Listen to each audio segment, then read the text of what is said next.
Boa noite a todos, né? Primeiramente, eu queria agradecer a presença de todos aqui. E para quem não me conhece, eu sou a professora Ana Cristina Pérez Amarian. Eu sou a coordenadora aqui da ginecologia e obstetrícia da Ibramed. Além disso, eu sou docente da Escola Paulista de Medicina. Fiz toda a minha carreira lá, né? Comecei na graduação, depois fiz residência em ginecologia e obstetrícia, residência em medicina fetal, mestrado e doutorado, tudo isso na Escola Paulista de Medicina. Além disso, eu também sou docente da Universidade 9 de Julho. E eu vim hoje aqui conversar com vocês um pouquinho, né, sobre como é trabalhar na ginecologia e obstetrícia, né, quais são os desafios maiores que a gente tem, e depois a gente vai dar uma aula sobre um tema muito importante, muito relevante, né, que é a maior causa de mortalidade materna que a gente tem no Brasil e uma das principais causas no mundo, que é a hemorragia pós-parto, né? Então eu já falei um pouquinho para vocês da minha trajetória profissional, eu também trabalhei muitos anos como médica fetal, então tenho expertise em ultrassom. É, Eu comecei a me apaixonar pela ginecologia e obstetrícia quando a gente começou a passar no quarto, quinto ano, né? Que a gente via que a gente conseguia realmente atender uma especialidade que a gente conseguia fazer diferença na vida do paciente, né? E quando eu fiz o meu primeiro parto, foi que eu me apaixonei de verdade, achei que era isso que eu queria fazer pro resto da vida. Eu sou muito mais obstetra do que ginecologista, mas eu também atuo nas duas frentes, né? Mas foi o primeiro parto mesmo que me fez escolher pela especialidade. E além disso, né, eu via já dentro da faculdade que eu poderia ter vários caminhos dentro da ginecologia e obstetrícia, né? Porque a ginecologia e obstetrícia, ela é uma especialidade mista.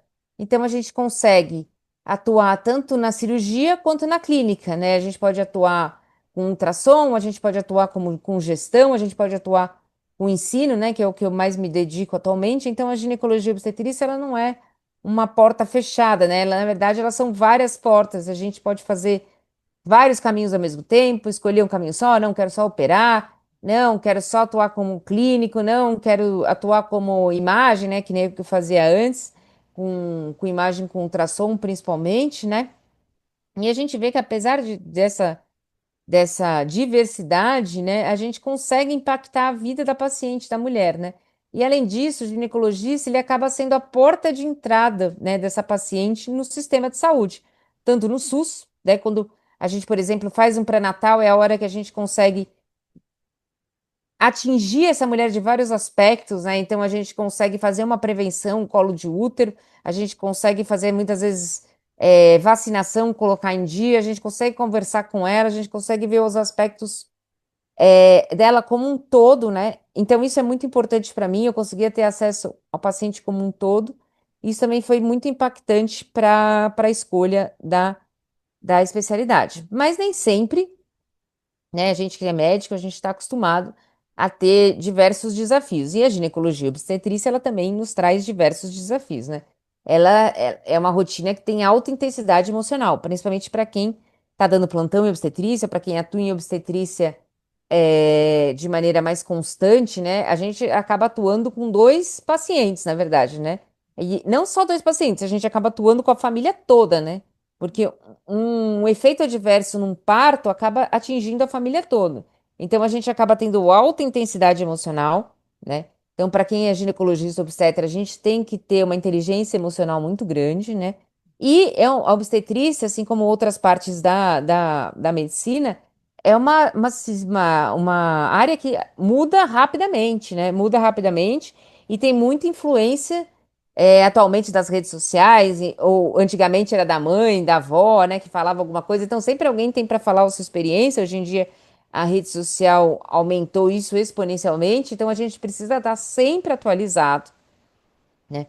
A gente precisa estar sempre trazendo a última atualização para nossa paciente, para que ela sinta confiança na gente, né? E que faça o parto e depois continue com a gente, passa, às vezes a gente passa, atende a mãe, depois atende a filha, né? Acaba passando de geração para geração, tá? A gente, como eu falei, precisa ter uma estabilidade emocional muito grande, tá? Precisa ter uma inteligência emocional muito grande, porque na obstetrícia, principalmente nas emergências, a gente tem que tomar decisões muito rápidas, né? E a gente vai salvar não só a vida da mãe, mas a gente tem que salvar a vida do feto, tá? Então, temos que estar sempre atualizados e com inteligência emocional. Como eu já disse para vocês, a ginecologia e obstetrícia ela traz diferentes contextos clínicos, né? Então, a gente pode atender em ambulatório, atender em centro cirúrgico, trabalhar em gestão. Então, é uma área muito boa, né, para isso. A gente acaba que nunca falta emprego para gente da ginecologia e obstetrícia, pelo menos por enquanto. Eu não conheço ninguém da minha área que esteja procurando emprego e que não esteja achando. A gente sempre acaba achando emprego, né? Mas, além disso, a gente sabe que é uma área que é bastante processada. É a segunda área mais processada dentro da medicina. Então, a gente tem que ter uma responsabilidade ética e profissional como médico em tudo que a gente faz, mas na ginecologia e obstetrícia mais ainda, né? A gente tem que ter um senso de propósito muito grande. Não adianta a gente fazer ginecologia e obstetrícia se a gente não gosta de acordar, ser incomodado de madrugada, porque no começo a gente vai dar plantão, no começo a gente vai fazer obstetrícia, não tem jeito. Muito difícil quem já começa só com ginecologia e vive só de ginecologia, tá? Então, temos que ter em mente isso. Estamos fazendo ginecologia e obstetrícia, tá? Então a gente vai acabar sendo acordado de madrugada, a gente vai acabar recebendo um monte de WhatsApps, e se a pessoa não gosta disso, talvez essa não seja uma área muito boa para ela, tá? Mas a nossa recompensa é absurdo quando a gente vê a mãe com o bebezinho nas mãos, né? Quando a gente vê que tá tudo bem, aquela família feliz, que tá tudo certo, né? Então a nossa recompensa acaba sendo absurda nisso, né? E a gente está aqui hoje, né, para falar um pouquinho sobre a ginecologia e obstetrícia e também para falar um pouquinho sobre o curso da Ebramed, né? O curso da Ebramed, ela prepara o médico para essa pressão diária, né? Por quê? Porque ela, a gente acaba colocando vocês na prática já, né? Existem a parte prática do curso da Ebramed, então, para quem vai escolher fazer essa essa pós-graduação, já fica sabendo que tem uma parte prática obrigatória, justamente para ajudar vocês nesse início de escolhas, o que que eu tenho que fazer, eu tenho que pensar mais rápido. Então é sempre bom no começo vocês terem alguém para ser mentores de vocês, né, para fazer essa mentoria no início, para que depois vocês consigam ter confiança de seguir a vida de vocês, né? A gente tem alguns mentores nossos que já foram alunos na Ibramed, né? Então entendem a dificuldade que vocês estão passando. A gente também teve um início de carreira, todo mundo entende isso, né? Então, é importante que vocês façam a parte prática direitinho, né? O que que a GO vai exigir de vocês? Responsabilidade, maturidade, né? Para ter uma atuação segura e confiável. É importante que vocês passem segurança sempre para a paciente, ela está num momento vulnerável, né? Equilíbrio emocional, a gente vai ter diversos momentos de alta pressão em plantão, fora de plantão, atendendo o paciente, né? Então, equilíbrio emocional é muito importante. Raciocínio clínico apurado, e o raciocínio clínico só vem com técnica boa e com bagagem boa. Então, vocês precisam ter uma bagagem boa teórica, que é o a gente tem na fase 2 do nosso curso, né? Trabalho em equipe, a gente dificilmente um ginecologista obstetra trabalha sozinho, tá? Nunca a gente trabalha sozinho, a gente está sempre em mais de um, numa equipe multidisciplinar, então a gente depende da enfermagem, a gente depende da fisioterapeuta, a gente depende da nutricionista. Então, um trabalho do ginecologista obstétrica nunca é sozinho. A gente precisa ser muito empático, né? Nós estamos num, mesmo sendo ginecologista, a gente tá, às vezes está tratando com câncer, a gente está lidando com momentos difíceis da paciente. Na obstetrícia, a gente muitas vezes está de frente a uma malformação, então a gente precisa ser muito empático. O nosso atendimento tem que ser sempre humanizado e respeitoso, tá? Esses são os valores que eu considero essenciais para o cuidado em GO, tá? Para um estudo inicial em GO, o que que a gente foca sempre e vai estar aqui no curso de vocês? Aprender bastante obstetrícia, começo bastante focado em obstetrícia, né? Procedimentos comuns, manejo clínico efetivo, porque é o começo da vida de todo ginecologista obstetra. A gente não pode negar que todo começo é com plantão, principalmente plantão de obstetrícia, então vocês têm que dominar bem ali as emergências obstétricas, tá? Para garantir resposta rápida e segura. Avaliação de vitalidade fetal, tá? Importantíssimo a gente sempre ter aulas de vitalidade fetal aqui no curso, discute com vocês Doppler, cardiotoco, para que vocês consigam ter segurança na avaliação da avaliação fetal. Dinâmica do trabalho de parto, então é essencial que vocês saibam como é a sequência do trabalho de parto, como manejar um trabalho de parto, identificar as principais distócias e o que não é distócia também, o que está sendo normal e que muitas vezes é só a nossa ansiedade que está fazendo com que vocês queiram agir, tá? E, infelizmente, a gente tem bastante complicações. Então, tem que identificar e manejar rapidamente as complicações, tá? É isso que a gente considera fundamentos essenciais, tá? Por que que é importante essa nossa primeira conversa, tá? É uma primeira conversa que vocês vão nos trazer quais são os ideais que vocês têm, né? O que que eu espero da ginecologia e obstetrícia? Nem sempre o que a gente espera é o que a gente vai encontrar na realidade. Então, é importante que vocês tragam para a gente as suas expectativas, né? E a gente consiga mostrar para vocês, olha, realmente é isso que acontece? Não, outras coisas podem acontecer também, então não é só isso, tá? Que vocês tenham segurança que é essa especialidade que vocês queiram ingressar realmente, tá? Porque essa especialidade, como eu falei para vocês, elas têm que ter um desempenho clínico e pessoal. Muitas vezes a gente abre mão de muitas coisas para conseguir atender bem as nossas pacientes. Então, por exemplo, muitas vezes a gente não tem Natal, a gente não tem Ano Novo, né? A gente não tem aniversário, porque a gente está em plantões, a gente está atendendo uma paciente que está em trabalho de parto. Então, isso é uma coisa que vocês tem que ter em mente que é uma especialidade que demanda um pouco, principalmente no começo, que a gente tem alguns sacrifícios para que cheguemos num patamar melhor, tá? É, é uma especialidade que valoriza títulos acadêmicos, mas também é uma especialidade que a prática e as habilidades socioemocionais são muito valorizadas, então não adianta vocês terem só os títulos, não adianta vocês serem especialistas, subespecialistas e tratarem mal a paciente, tá? E não ter soft skills, não ter empatia com a paciente. Então, a, a paciente é o primordial, tá? Não adianta ter só os títulos. Aqui a gente vai falar isso para vocês várias vezes. Tem que ter inteligência emocional, tá? E na obstetrícia e na ginecologia, os erros são inevitáveis. Todos nós já erramos, continuamos erramos, mas o importante é ter uma boa relação médico-paciente, tá? Mesmo que sejam erros, erros vão ser não intencionais, né? E facilmente consertados com uma boa conversa, tá? Então, todos nós já erramos, todos nós já tivemos que pedir desculpa. Acontece com a pessoa que é professor titular até o iniciante. Então, o importante é sempre manter uma conversa franca com a paciente, falar o que pode acontecer antes do procedimento, né? Sempre dar segurança para a paciente, que isso é o que mais evita problemas futuros, tá? Então, mensagem final para vocês aqui, antes da gente começar a aula, né? Que a gente tenta sempre formar profissionais completos aqui na Ibramed, por isso que a gente tem a parte teórica e a parte prática, né? E a primeira parte, uma parte de gestão, onde vocês vão aprender como cobrar, como tratar com convênio, né? A GO é uma especialidade que tem necessidade de alta técnica médica, mas também profunda humanidade, como eu já falei para vocês, tá?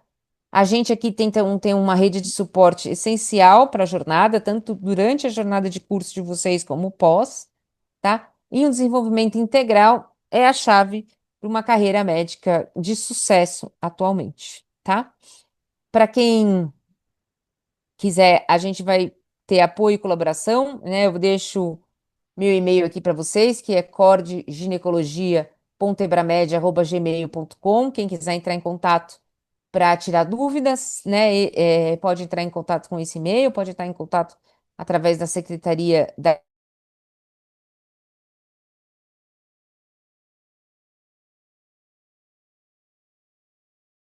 vocês precisam saber sobre a especialidade, né? Se está na dúvida entre fazer ou não o curso ou especialidade, pode mandar e-mail que a gente responde prontamente, tá? Ou pode entrar em contato diretamente com a secretaria do curso.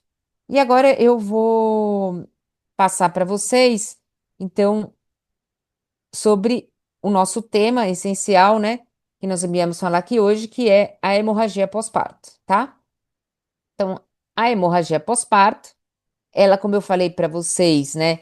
Ela é a primeira causa a segunda causa de mortalidade materna no Brasil e a primeira causa de mortalidade materna no mundo, tá? E o que nós vamos abordar hoje será a epidemiologia, o conceito, os fatores de risco da hemorragia pós-parto, o diagnóstico, a prevenção e como que a gente faz o atendimento a paciente que tem hemorragia pós-parto, tá? São aproximadamente 140 mil mortes anuais por hemorragia pós-parto, tá? E além de ser causa de morte, ela também é causa de morbidade. Ela é a maior causa de esterectomia puerperal no mundo. No Brasil, segunda causa de morte materna, como eu falei para vocês, ela está presente em 10% dos partos vaginais, tá? Em 3% ela está presente na sua forma grave, então que pode levar a uma morbidade materna grave, tá? E em 3,5%, em 0,35% dos partos, ela é necessário que a gente faça uma transfusão, tá? Em 0,25% dos partos a gente pode realizar uma esterectomia, tá? Em 50% a gente não tem fatores de risco. Então, a gente vai ficar de olho naquelas pacientes que têm fator de risco, que eu vou falar daqui a pouco para vocês. Vamos sim ficar de olho, mas a gente tem que lembrar que toda e qualquer paciente que a gente está atendendo no nosso plantão ou na nossa vida obstétrica, ela pode evoluir para hemorragia pós-parto, tá? Então, o que que é hemorragia pós-parto, né? Atualmente é a perda sanguínea após 500 ml após parto normal, 1.000 ml após parto cesárea, e já existe, né, é, alguns protocolos novos, né, que falam a partir de 300 ml de perda no parto normal, com mais alguma instabilidade hemodinâmica, né? Então, se tiver uma frequência cardíaca aumentada, uma queda de pressão, tá? Uma necessidade de transfusão, a partir de alguns protocolos como o do Figo novo, já está colocando como 300 ml, tá? O que é hemorragia maciça? Hemorragia maciça maior do que 2 litros em 24 horas, tá? Ou se a paciente tiver uma queda de mais de 4 gramas por decilitro de HB. Além disso, se ela precisar de uma transfusão de 4 concentrados de hemácia ou se ela tiver de distúrbios de coagulação, tá certo? Ela é classificada em hemorragia primária, quando ela é até 24 horas pós-parto, e a principal causa é atonia uterina e classificada como secundária quando acontece após o primeiro dia pós-parto, então após as primeiras 24 horas pós-parto, e aí a primeira causa é infecção puerperal. Os principais fatores de risco são a sobredistensão uterina, aqui a gente vai lembrar de um polidrâmine, de um gemelar, tá? Quando o trabalho de parto é prolongado, tá? Então aquele trabalho de parto mais moroso, quando ele é induzido, quando ele é obstruído, aqui a gente vai lembrar da desproporção cefalopélvica, ou ele é muito precipitado, um trabalho de parto que acontece entre o início do trabalho de parto e até o nascimento em menos de 4 horas. Também é um fator de risco para hemorragia pós-parto. Corioamnioniite, tá? Infecção. Pré-eclâmpsia, aqui a gente está falando principalmente aquela pré-eclâmpsia grave que pode levar a distúrbios de coagulação. A anemia materna, então se a paciente já chega anêmica, é um fator de risco para ter hemorragia pós-parto. Se ela já teve hemorragia anteparto, tá? Se ela tem placenta prévia ou acretismo placentário. Se o parto foi instrumentalizado, então a gente se fez fórceps ou vácuo. Se precisou usar uterotônicos, tá? Ocitocina, misoprostol. Se ela é uma paciente que já tem alguma coagulopatia. E se ela já teve hemorragia pós-parto em gestação anterior. E a gente vai estratificar as pacientes de acordo com o risco dela, né?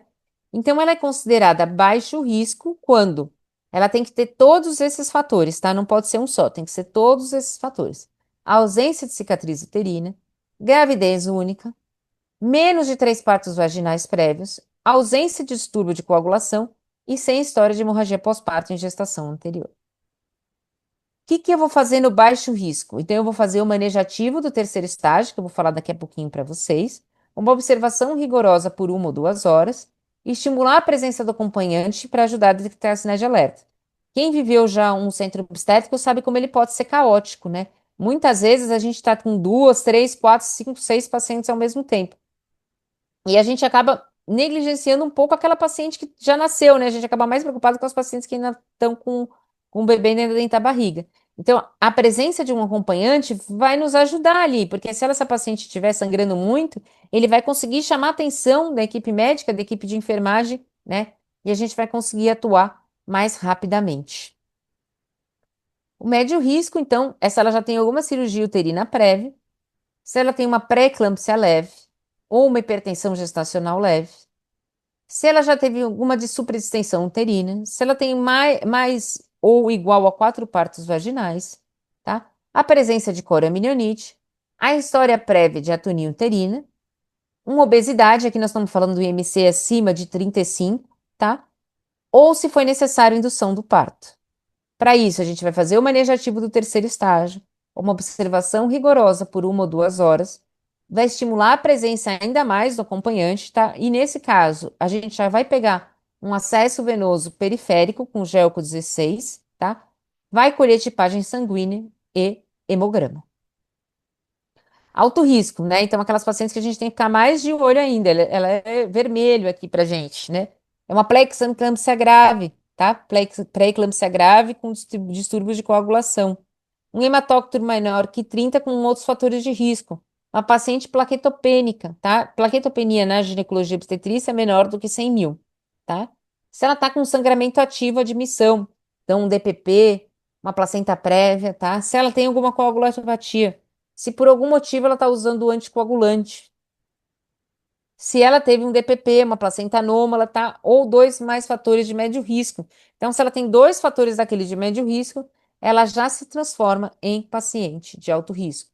E no alto risco, a gente vai fazer manejo ativo do terceiro estágio, uma observação rigorosa por 1 ou 2 horas, estimular a presença do acompanhante para ajudar a detectar sinal de alerta. Então, essa paciente é quase mandatório que ela tenha um acompanhante, tá? Ela vai ter uma identificação de que ela é alto risco, um acesso venoso periférico, e aqui a gente vai colher tipagem sanguínea, hemograma, prova cruzada e reserva de sangue. Como eu faço o diagnóstico de hemorragia pós-parto, tá? Então, eu vou fazer através da quantificação das perdas sanguíneas mais alteração dos parâmetros clínicos, tá? A gente tem que lembrar que 75% das hemorragias ocorrem nos 40 minutos pós-parto. Então, a maioria delas são hemorragias primárias. E a principal causa é atonia uterina. Como é que eu vou fazer a quantificação de perda sanguínea dessa paciente? Uma maneira mais fácil de se fazer é através da estimativa visual. Então, eu vou pegar as compressas e vou ver mais ou menos quanto que essa paciente perdeu de sangue por compressa. Né? Se ela tiver uma compressa 50% ocupada com sangue, vai ter mais ou menos 25 ml. 75% ocupada com sangue, 500 ml. 100% ocupada com sangue, 75 ml. E se ela estiver totalmente ocupada com sangue pingando, 100 ml. Qual é o problema da estimativa visual? Ela dá 40% de subestimação. Então, eu posso estar subestimando a perda sanguínea e impedir um diagnóstico rápido de hemorragia pós-parto. Uma outra maneira muito utilizada no centro obstétrico é a pesagem de compressa. Então, eu peso todas as compressas secas no pós e depois peso todas as compressas utilizadas, né? A diferença entre o peso pré e o peso pós é a perda sanguínea. Então, vamos supor que deu 500 gramas de diferença. Pela densidade sanguínea do sangue, pela densidade do sangue, a gente pode contar que 1 grama é igual a 1 ml. Então, 500 gramas de diferença deu uma perda sanguínea de 500 ml, tá? E se fosse um parto normal, já seria configurado uma hemorragia pós-parto. Além disso, eu posso usar o saco coletor, né? Principalmente em parto vaginal a gente usa bastante, então a gente coloca um saco coletor aqui na maca, né? Qual que é o problema dele? Lembrar de abrir o saco coletor somente após a saída de líquido.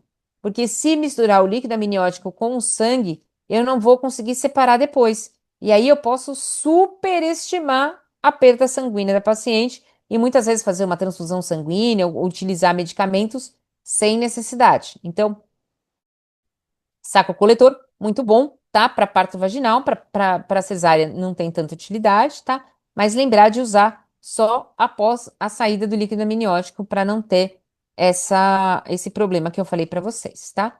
E como é que eu vou saber a repercussão hemodinâmica na paciente, né?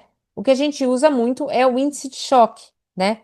O índice de choque, ele reflete as adaptações cardiovasculares maternas. Dentre os índices que a gente tem nas pacientes com com HPP, ele é o mais fidedigno de todos. E como é que eu calculo o índice de choque? O índice de choque é frequência cardíaca sobre pressão arterial. Toda vez que ele for maior ou igual a 0,9, ele vai ser alterado, tá? Então, vamos supor que eu tenho uma frequência cardíaca de 120 e uma pressão arterial sistólica de 100. Vai dar 1,2. Ele já está alterado, tá? E toda vez que ele for maior ou igual a 0,9, eu vou ter que pensar em transfusão sanguínea, tá? Então, como é que a gente faz essa interpretação, né? Maior ou igual a 0,9, tá? Até 1,4 é risco de transfusão. Então, a gente vai fazer uma abordagem mais agressiva para tratar a atonia uterina, se essa for a causa, para tratar a causa, tá, da paciente, tá? A gente vai pedir uma transferência já para um centro cirúrgico, né, onde a gente pode ter acesso melhor à paciente, né, do que numa cama de centro obstétrico, e a gente vai pensar já numa hemotransfusão, tá? Maior do que 1,4, maior ou igual a 1,4. A gente vai precisar fazer uma necessidade mais agressiva e com urgência. Então, eu preciso descobrir a causa mais rápido, tá? E eu já começar a tratar a causa agressivamente e imediatamente. Lembrar que a gente pode perder essa paciente, né? Então, que é uma tragédia. A gente tem que fazer uma coisa mais agressiva, que eu digo agressiva de ser mais rápido, de ser mais incisivo, né? De já começar a fazer medicações e abrir um protocolo de transfusão maciça, tá? Maior ou igual a 1,7, um alto risco de resultado materno adverso, tá? Dessa mãe ter alguma morbidade ou ter alguma mortalidade, né? Então, mais ainda agressivo, tá? Mais ainda eu preciso abrir um protocolo de transfusão maciça. E aí, cada lugar que você vai trabalhar, ele tem um protocolo de transfusão, né? Cada serviço tem o seu protocolo de transfusão, tanto de transfusão normal quanto de transfusão maciça. É importante que quando vocês vão dar plantão, vocês conheçam o protocolo do hospital, tá? Aqui novamente, né? Como é que eu sei qual é o índice de choque, mais ou menos, sem calcular, né? A gente vai pensar num grau de choque compensado, quando essa paciente tiver uma perda sanguínea entre 10 a 15%, né? Que dá aí 500 a 1000 ml. O nível de consciência dessa mulher vai ser normal, a perfusão vai ser normal, o pulso vai estar entre 60 e 90, então ainda está normal, pressão sistólica maior que 90, normal, e normalmente eu não preciso de uma transfusão, tá? Só ficar de olho e tratar a causa. O grau de choque vai ser leve se tiver uma perda em 16 e 25%, então dá entre 1000 e 1500 ml. Essa paciente pode estar normal ou já está um pouco agitada. A pele vai estar pálida, fria, tá? O pulso já vai estar ligeiramente aumentado, entre 91 e 100. A pressão começa a cair entre 80 e 90 e a transfusão já é possível. Aqui eu vou ter um índice de choque em torno de 0,9, um pouco acima, 0,9 e 1, tá? Moderado. 26 a 35% de perda, então tá perdendo 1,5 litro a 2 litros, tá? Ela já tá agitada, tá pálida, tá fria, tá sudoreica, o pulso já tá alterado entre 101 e 120. Pressão sistólica entre 70 e 79, e aqui a gente já vai pensar em transfusão, e muitas vezes já pensar em transfusão maciça. Aqui, esse índice de choque em torno de 1,4. Grave, com índice de choque maior do que 1,7, então ela já perdeu mais de 30% do volume dela. Tem uma perda de 2 litros para mais aí. Ela já vai estar letárgica ou inconsciente, né? Ela vai estar pálida, fria, sudoreica. A perfusão capilar vai estar maior do que 3 segundos. O pulso vai estar maior do que 120. Pressão sistólica menor que 70, né? E a gente já vai pensar numa possível transfusão maciça. Lembra que eu falei para vocês lá, quando a gente estava desclassificando em baixo, médio risco, que a gente falava muito em manejo ativo do terceiro período? E agora a gente vai falar, explicar para vocês então o que que é o manejo ativo do terceiro período, tá? O manejo ativo do terceiro período, é importante aqui a gente frisar, que é utilizado em todas as pacientes. Não é a paciente de alto risco, não é paciente de médio risco. São todas as pacientes, tá? A gente faz o manejo ativo do terceiro período. E o que que é? Principalmente uma medida: injetar 10 unidades intramusculares de ocitocina logo após o nascimento em todos os partos, tá? Se a gente fizer isso, a gente reduz a chance dessa paciente ter hemorragia pós-parto em 50%. Então, uma medida simples, que é uma injeção 10 unidades intramusculares que você vai pedir para o anestesista, se ela tiver anestesiado, vai pedir para a enfermagem fazer logo depois do nascimento. Então, nasceu ali o bebê, você já pode pedir ocitocina, tá? Muitos lugares falam que logo depois que nascer a cabeça já pode fazer ocitocina, tá? E você vai conseguir reduzir a chance dessa paciente ter hemorragia pós-parto em 50%. Então, é simples. Não precisa ter acesso, não precisa nada. É uma injeção normalmente aqui no vaso lateral, tá? A gente dá e a paciente fica já com a prevenção. Outras medidas de prevenção, clampeamento oportuno do cordão, tá? Então, se o bebê estiver bem, né, e for acima de 34 semanas, a gente faz o clampeamento do cordão após o primeiro minuto de vida, tá? Tração controlada, né? Realizar apenas se profissional treinado, se não deixa vir, né? A gente faz uma manobra controlada ali do cordão, a gente não puxa, porque se essa placenta estiver presa e a gente puxar, a gente pode dar inversão uterina, tá? Então, é a manobra controlada do cordão. Massagem uterina após a detectação. Então, que lembrar de ser gentil, né? A paciente acabou de ter um monte de contração, ela tá com dor. Então, fazer uma massagem gentil a cada 15 minutos nas 2 primeiras horas. O contato pele a pele, tá? E outras medidas de prevenção que não são no terceiro período, né? Que não são logo após o nascimento, espera da declitação. Mas antes, né? Que eu uso o racional de ocitocina. Então, eu só vou usar a ocitocina se ela for necessária e na quantidade necessária, né? Eu não preciso colocar a ocitocina além do que é necessário para que essa paciente tenha um trabalho de parto eutócito. Realizar a episiotomia seletiva, então não é mais para realizar a episiotomia em todo mundo, vai realizar a episiotomia somente em quem tem necessidade de episiotomia e nunca fazer manobra de Cristelera. A manobra de Cristelera é uma manobra proscrita na obstetrícia. Certo? Então, lembrar de fazer a ocitocina em 10 unidades. Intramuscular para todo mundo, você vai prevenir. Ah, mas e se a minha paciente tiver um acesso, eu posso fazer EV? Pode. Você vai fazer ocitocina 3 unidades, primeiro EV, em 30 segundos, né? Então vai fazer em bolo, né, em 30 segundos. E vou aguardar 3 minutos. O útero contraiu. Se sim, eu vou deixar a ocitocina em manutenção, né? Que é 15 unidades de ocitocina em 500 ml, vai correr 100 ml hora. Se não, eu faço de novo, né? E aí espero mais 3 minutos. Eu posso repetir até 3 vezes, tá? Se eu repetir 3 vezes essa minha ocitocina 3 unidades em 30 segundos e eu não tiver resposta adequada, essa paciente ela já vai ser considerada uma paciente com hemorragia pós-parto por atonia uterina e a gente vai começar o tratamento na sequência, tá? Que a gente já vai falar para vocês. Então, como é que eu faço o atendimento? Importante a gente lembrar da tríade, tá? Que é a hipotermia, coagulopatia e acidose metabólica. Essa é a tríade letal da hemorragia pós-parto. Então, eu tenho que evitar a todo custo que essa paciente fique hipotérmica, que ela tenha uma coagulopatia, que ela faça uma acidose metabólica. E aqui, tempo é igual à sobrevida. Então, se eu conseguir reverter a minha hemorragia pós-parto antes de 10 minutos, você vê que eu tenho uma chance de sobrevida de 100%. Se eu conseguir reverter em 30 minutos, tá? Essa minha chance já vai cair para 20%. Então, eu tenho que evitar a tríade e lembrar que aqui tempo é vida. Por isso que a gente falou no começo para vocês. A gente tem que ter um raciocínio rápido, a gente tem que ter uma base teórica e a gente tem que ficar calmo, porque se eu ficar nervoso aqui, né? Eu vou acabar me atrapalhando, não vou fazer a sequência certa de atendimento e pode ser fatal para essa paciente, tá? Então, o que que os principais guidelines falam? Que a gente tem que ter uma intervenção precoce, agressiva, oportuna, correta e sem atraso, tá? E evitar a tríade letal. O que que é importante? Sempre chamar ajuda, tá? A gente nunca vai resolver uma hemorragia pós-parto sozinho. Então, eu tenho que ter uma equipe multidisciplinar treinada já, existem treinamentos para isso, tá? A OMS e a Febrasgo têm sido muito incisivos em realizar treinamentos em equipes de centro obstétrico para que todo mundo saiba o que fazer.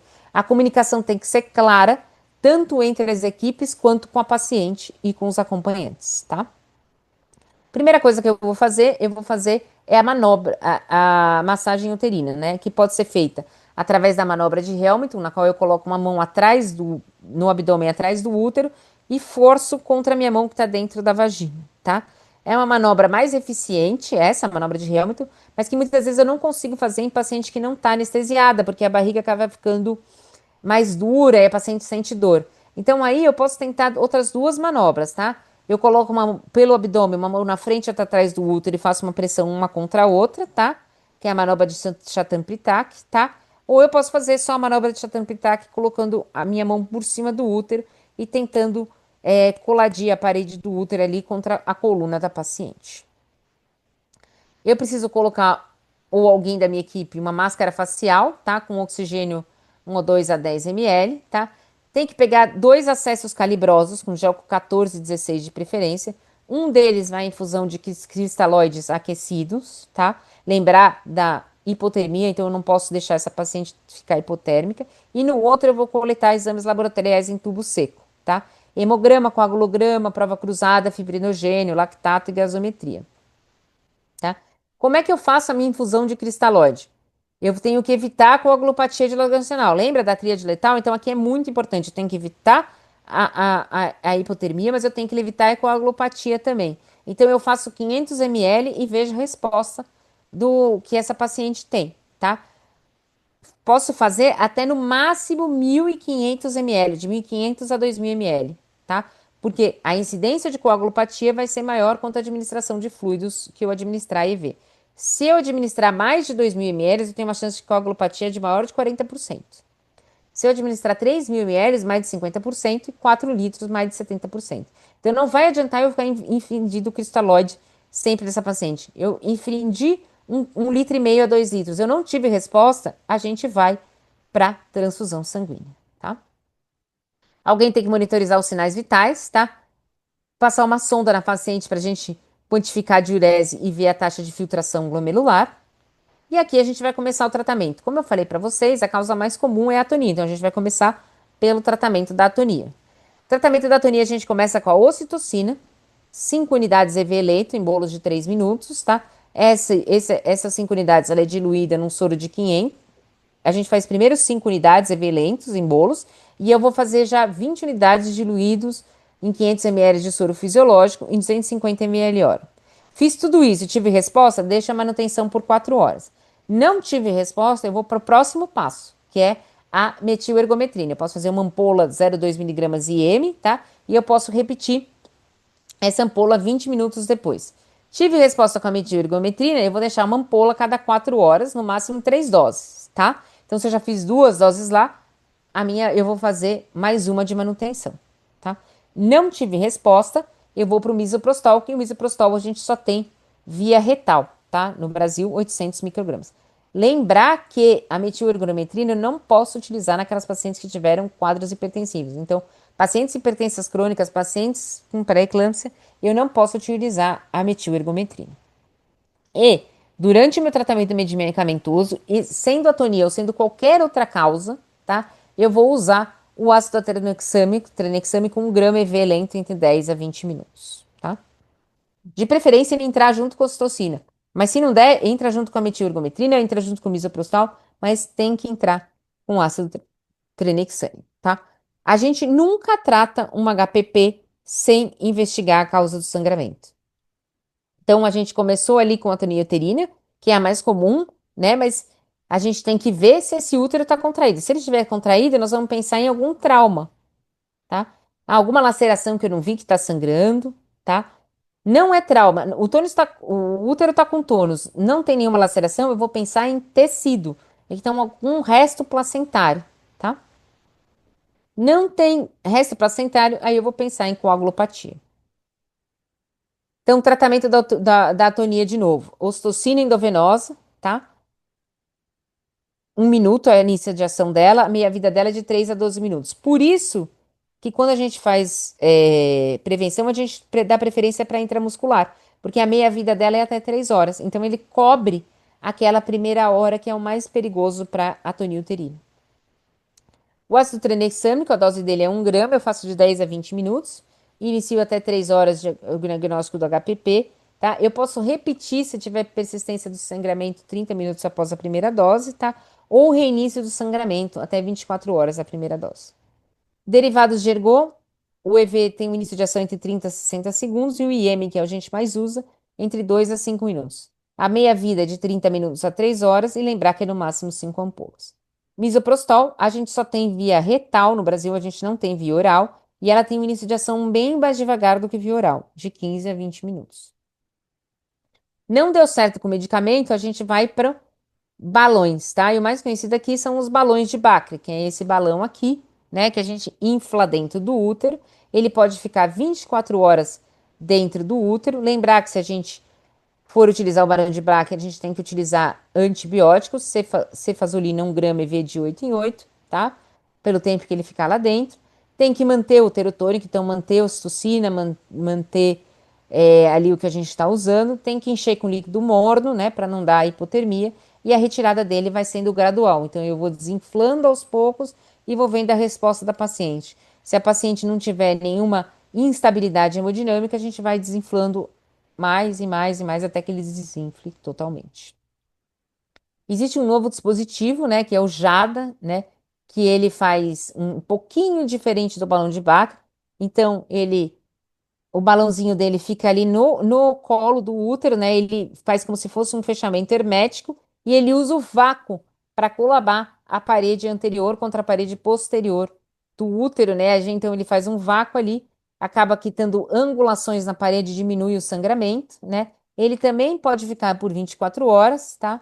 E a retirada dele, ele é devagar e gradual, como acontece no balão. A gente tem o TAN, né, que é o traje antipneumático que a gente está vendo aqui na paciente, né? Ele vai de 1 a 6, a gente coloca nessa sequência, coloca o 1, coloca o 2, coloca o 3, 4, 5, 6, né? Ele pode ser usado para qualquer tipo, assim como o ácido tranexâmico, para qualquer tipo de causa de hemorragia pós-parto, tá? Então o TAN pode ser utilizado para qualquer tipo de causa, né? A gente pode tirar ali o 4, o 5 e o 6 para fazer uma laparotomia quase for necessário, tá? Ele vai melhorar o retorno venoso, então vai melhorar o nosso acesso venoso ali para a paciente, né?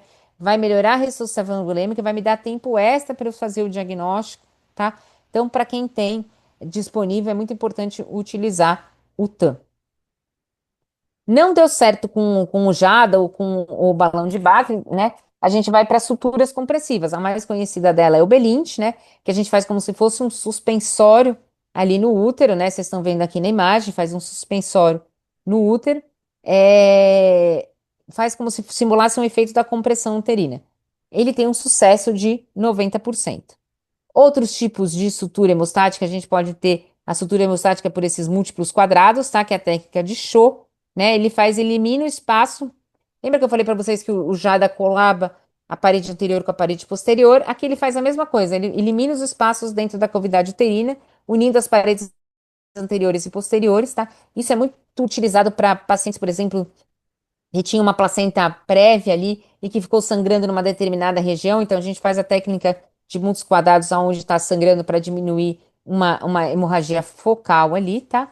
E existe a de Rayman, né, que faz as duas coisas, faz tanto o suspensório para fazer a compressão, quanto a obliteração da cavidade uterina ali na região segmentar. Não deu certo, a gente vai para a ligadura das artérias uterinas, né, onde é possível fazer. Então, a gente liga ali os ramos das artérias uterinas, né? Importante é que tem que pegar tanto artéria e veia, tá? Também tem uma taxa de sucesso grande, uma taxa de sucesso entre 8 e 90%, mas tem que saber fazer, né? Tem que dissecar ali inferiormente a região da bexiga ali, e ali você vai achar a artéria e veia uterina e vai ligar. Não deu certo, infelizmente a gente vai ter que ir para histerectomia, né? Então vocês estão vendo que a hemorragia pós-parto ela não é igual à histerectomia, né? A gente tem vários passos antes e se nada desses passos antes der certo é que a gente vai para uma histerectomia, normalmente subtotal, tá? A não ser que o sangramento seja no colo, para ser mais rápido e também para que a gente mantenha ali os ligamentos na sua região e para que não dê um prolapso posterior. Se nem a esterectomia der certo, a gente vai para a cirurgia de controle de danos, né? Que é a colocação de 7 a 10 compressas na pelve, com bolsas fenestradas, coloca a bolsa, coloca mais compressa, como se a gente fosse empacotando mesmo esse abdômen, né? E deixa dois drenos, né? E vai tentando drenar ali um pouquinho o sangue e deixa ali por 24 a 48 horas e tenta fazer com que essa pressão ali diminua o sangramento e que a paciente consiga se estabilizar. Se não for atonia uterina, a segunda causa é trauma, Trauma, a gente pensa em laceração, então suturas de lacerações, né? A gente vai ter que revisar o colo uterino, a cavidade vaginal, vai ter que ver se não tem nenhum hematoma. Muitas vezes a gente não vê ali, mas a gente vê um crescimento de hematoma, né? A gente vai ter que fazer um toque vaginal bom, fazer uma revisão cuidadosa do pós-parto. Pode ser que tenha rompido o útero ali no nascimento, a gente não tenha visto, então a gente vai precisar fazer uma laparotomia para revisar o segmento, ver se esse segmento está íntegro, né? E se não deu uma inversão uterina, se deu uma inversão uterina, a gente vai precisar fazer uma manobra de táxi, que é a colocação para dentro do útero, né? Paciente anestesiada, né? Com anestesia geral, nesse caso, para evitar a síndrome vasovagal, e a gente recoloca o útero para dentro, né? Muitas vezes a gente tem que fazer colocar um balão de tamponamento ali para que ele fique fixo e não saia de novo, porque ele pode sair de novo. E se ele sair de novo e nem fixar com o balão, a gente tem que fazer uma laparotomia e fixar o útero lá dentro.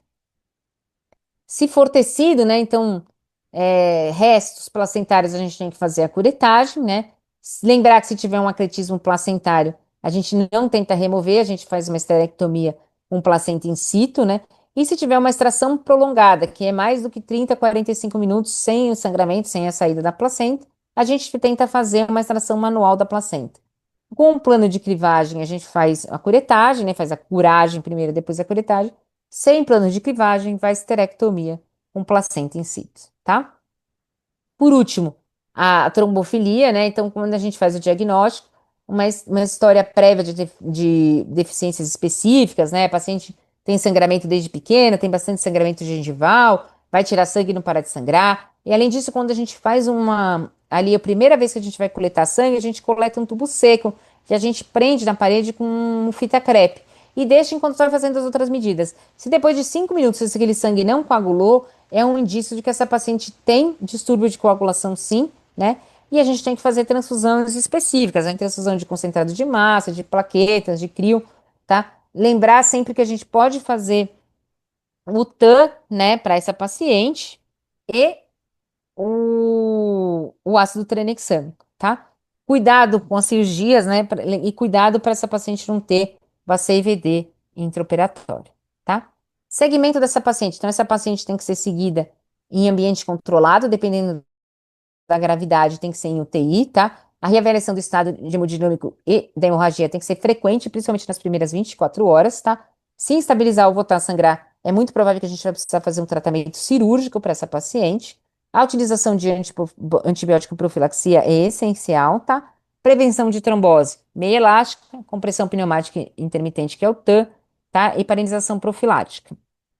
A gente tem que controlar a função renal, porque essa paciente perdeu muito sangue, essa paciente perdeu muita volemia, mais esse rim, tá? A inoxaparina eu vou fazer de acordo com o peso da paciente, tá? Ou a deltaparina. Então, vai desde 20 miligramas para paciente que tenha menor de 50 gramas, até 0,6 miligramas por quilo por dia naquela que tem mais de 170 quilos, tá?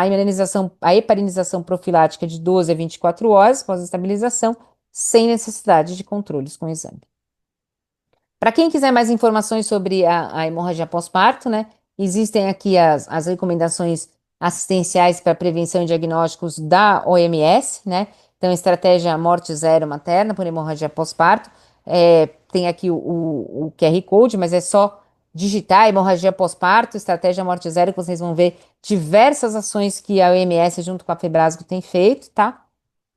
E era esse o meu recado para vocês. Estou sempre à disposição para dúvidas, né? Caso vocês tenham, vou passar aqui meu e-mail de novo, coordeginecologia.ibramed@gmail.com. Espero que vocês tenham gostado bastante da aula. Um abraço a todos e estou à disposição.